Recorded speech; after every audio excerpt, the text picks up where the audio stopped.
It wasn't so long ago in the history of man's voyage toward a better world that ships were carrying eager passengers toward the shores of a new nation that was just in the building.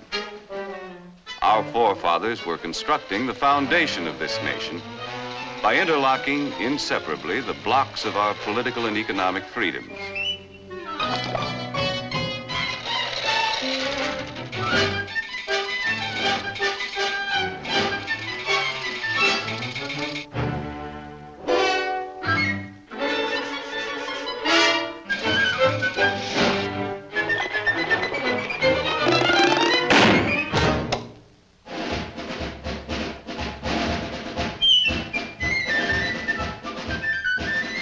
The way of life our forefathers established on this foundation of freedoms drew people from the far corners of the earth.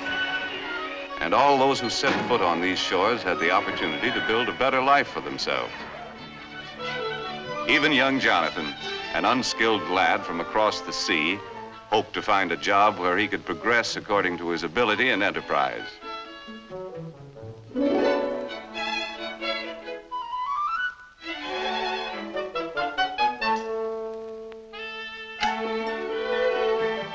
As the years passed, Jonathan's earnings increased. But he still felt that for a man of his skill, it was about time for another raise.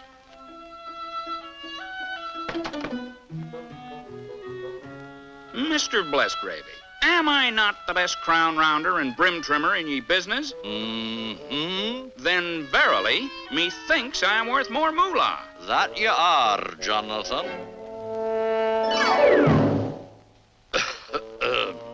I'm sorry, lad. No raise, Mr. Blessgravy? I quit. Sales and profits down. Phooey, I could run ye business better myself. Hey, why not? My own business. All you need's a little capital, a little push, and an idea. Yeah, an idea. Let's see. So I said to him, I wouldn't wear that hat to a dog fight. Why, there isn't a decent hat in the entire village. And such prices. Imagine paying that much for a poke bonnet. Why, it was an awful thing. Why not? Women's hats. My own business.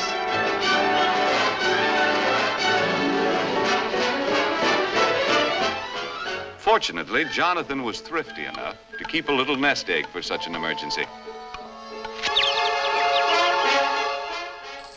Well, the cost of the building took care of the nest egg.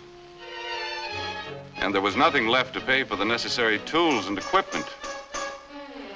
But happily, Jonathan had a good reputation. And as his idea promised a profit, his friends and neighbors were willing to invest some of their savings in his new business.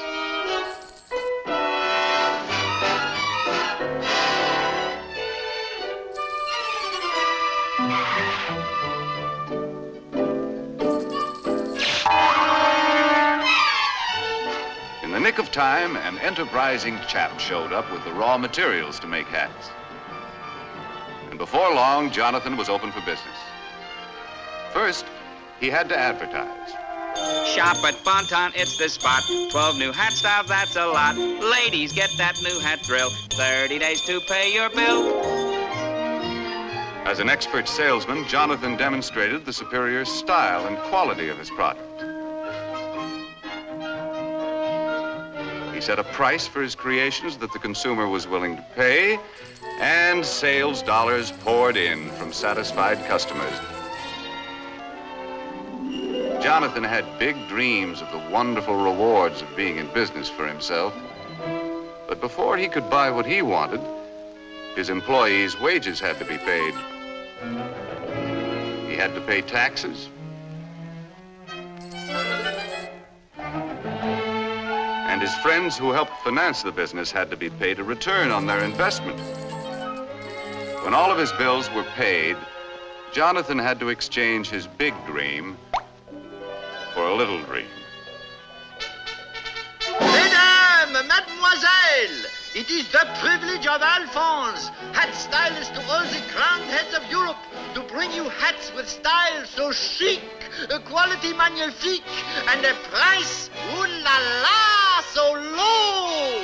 Come one, come all to the grand opening. To meet competition, Jonathan had to plow part of his profits back into the business to develop a better hat. If customers approved the quality, style, and price of Jonathan's new designs, he still could make his dreams come true. With the passing years, this strong foundation of freedoms protected the dignity of the individual and his family, gave everyone the right to worship as he pleased, and promised anyone with ability and enterprise the opportunity to participate in the building of the American way of life as we know it today. A way of life that depends upon millions of thrifty Americans who send a portion of their savings to work in our business system each year. People from all walks of life, workers, farmers, housewives, all of us send our dollars to work in our business system in the hope of earning dividends or interest on our investment.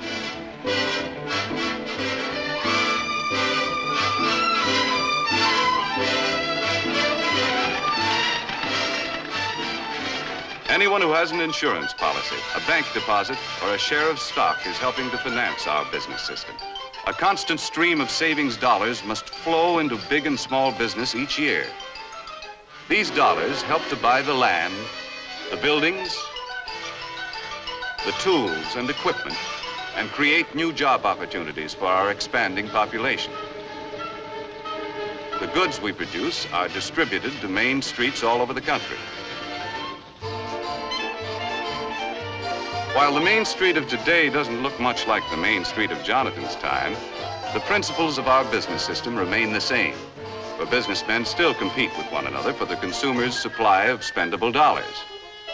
And Mrs. Consumer is still mighty critical of everything she buys. Uh-oh, competition.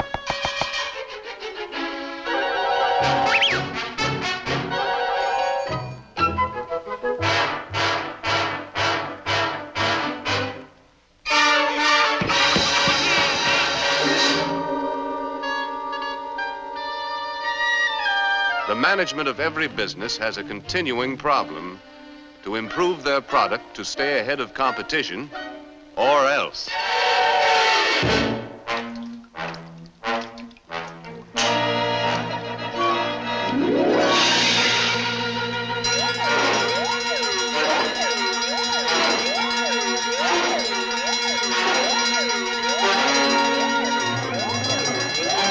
Okay, men, this is it. Quick Chill's got the ball. We've got to get it back. Give them that new product play. More style, better quality, new features, and at the right price. Hit the line, men. Let's go. Micrometer, wrench, file, calipers, slide rule. In addition to creating a better product, management develops new tools and more efficient methods to help workers turn out more boxes to sell at a price Mrs. Consumer will pay.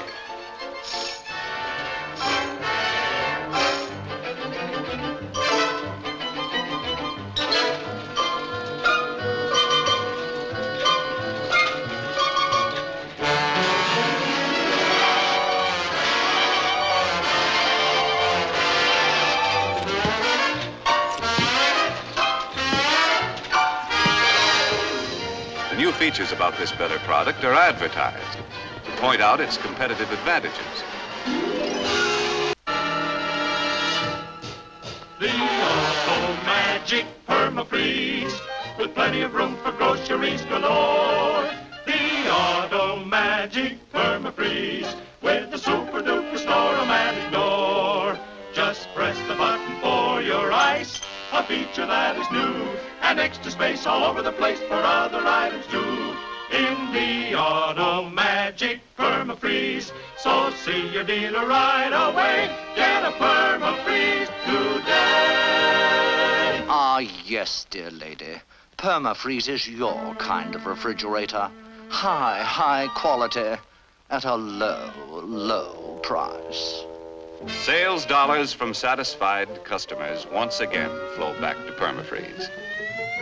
A successful business must have enough sales dollars coming in to enable management to pay the expenses of doing business, such as salaries and wages, materials and supplies, research and product development, plant maintenance and repair. In addition to all of these bills, management has to pay taxes to local, state, and federal governments. Any money that's left over is known as profit. Wise management plows part of it back into the business. The remainder of the profit is paid out as dividends.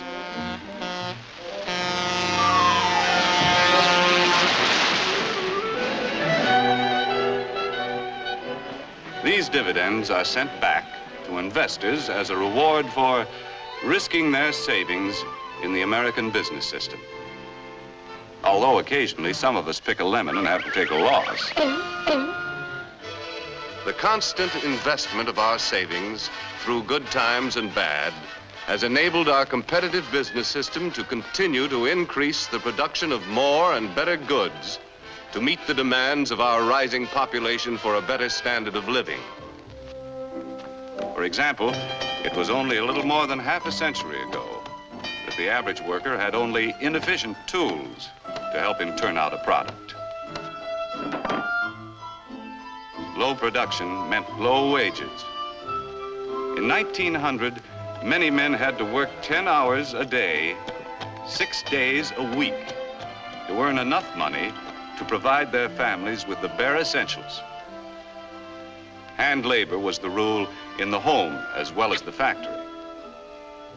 In many families, the youngsters had to work to add their earnings to the family budget and forego the opportunity to get an education.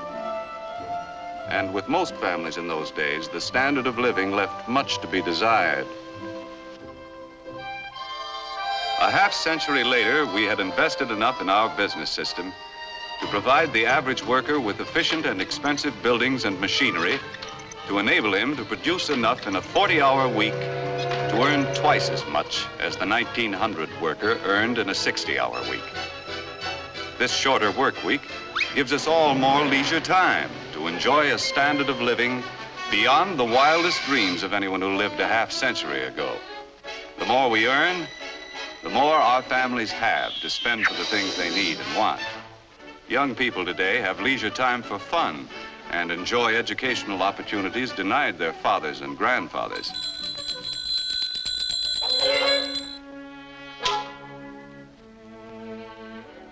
And fortunately, we have been able to raise our standard of living without sacrificing the spiritual side of life, which means so much to the American family. Our business system has continued to provide a better life for our increasing population, in spite of destructive forces which have pounded against our foundation of freedoms with no avail. However, wars, or the threat of wars, interrupt the normal operations of our competitive business system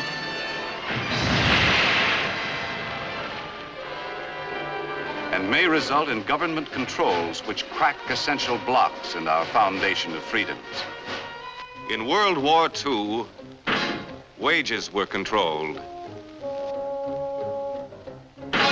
Many workers were frozen to their jobs. Farm prices were controlled. And profits of business were limited. Raw materials were allocated between essential and non-essential business.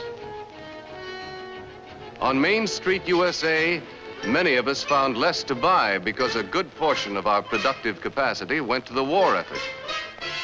Prices were fixed, and the available supply of goods was rationed. In war emergencies, we allow government to restrict certain of our freedoms. But we Americans have learned to remove government controls as quickly as possible and to repair the blocks in the foundation of our freedoms to allow our business system to resume its normal operations. While we invest part of our savings to help finance the world's most efficient business system, at the same time we pay taxes to government to finance many kinds of services which also contribute to our way of life.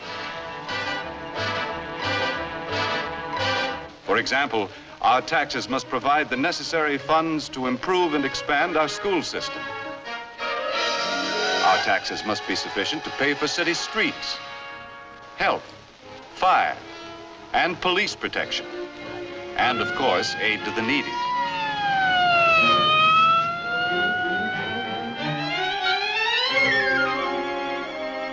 Our state taxes help pay for highways, educational institutions, and among other things, help to finance important experiments to increase the productivity of our farms. Our federal taxes pay for irrigation and reclamation projects, for national parks, postal services, the Weather Bureau, and many other services. Our taxes have to pay for the enormous cost of past wars and provide the funds for a defense program which will ensure the safety of our country. In addition, all of us should be willing to pay whatever taxes are necessary to enable efficient government to improve or expand any essential service. But with our present tax load, we should avoid pressuring government for any new services that aren't absolutely necessary. Because we all know the more our government provides, the more taxes it's forced to collect.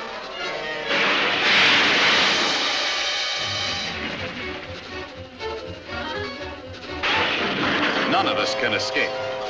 Big business, small business,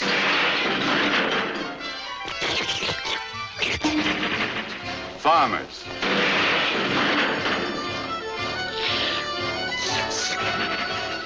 workers,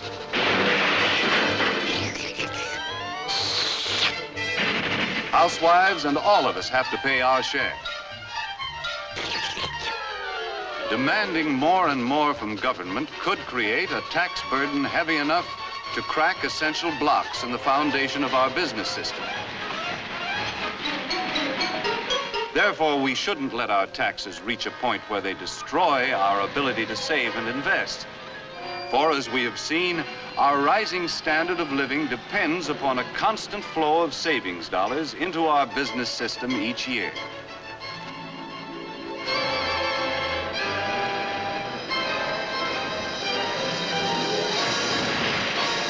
In the future of our country, waves of destructive forces will continue to batter against our foundation. When any force weakens the interlocked blocks of our political and economic freedoms, as good citizens, we must be quick to use the tools our Constitution gives us and repair any cracks that may appear. As long as we keep the foundation of our business system strong, we shall be able to maintain and improve the way of life our forefathers conceived and established. A way of life which gave everyone who came to this country the chance to progress according to his ability and enterprise. Like the youth of yesterday, the young people of today deserve the same opportunity to earn success and accomplishment. And on this foundation of freedoms, continue to build a better life for themselves and their fellow man in the world of tomorrow.